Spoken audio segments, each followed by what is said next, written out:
razvoj, znanost, znanje, človeški viri in potem predstavitev tega v proizvodno ali pa sorodne procese, ki jih lahko prodajamo potem svetu globalno, je tisto, na čemer očitno moramo Slovenci temeljiti naš razvoj še naprej in še bolj kot do sedaj.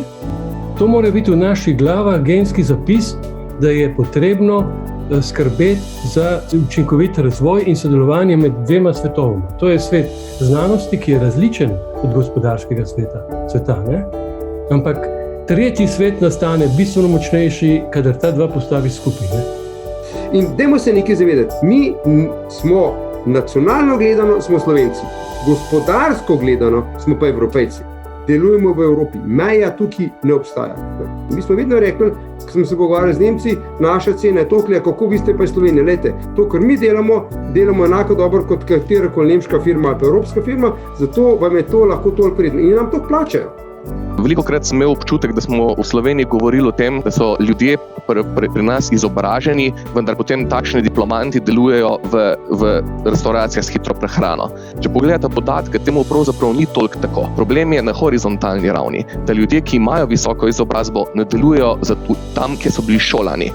In zopet bi se vrnil že na prejšnjo razpravo obeh panelistov, da povezovanje med univerzami, gospodarstvom in tudi finančnim sektorjem bo ključno za naprej. Potencial samooskrbnih energetskih skupnosti je nedvomno velik, tako v mestih kot tudi na podeželju oziroma vseh. In je tudi eden takšnih, ki bi bilo potrebno v bodoče podpreti. Namreč obnovljivi viri energije postajajo tudi vse bolj stroškovno konkurenčni in prožni energetski sistemi pa vse bolj decentralizirani. To je moje sporočilo, dajmo se zavestno odločiti, da ne bomo več gledali, ampak da bomo ustvarjali in da bomo tekmovali s morda enim, dvema, ampak s tistim res, zares in se spravimo za isto mizo in potem definiramo korake. Ta cilj nam bo v bistvu determiniral potrebne ukrepe. Zato, ker če želimo biti seveda konkurenčni z eno Avstrijo, moramo izpeljati nekaj konkretnih strukturnih reform.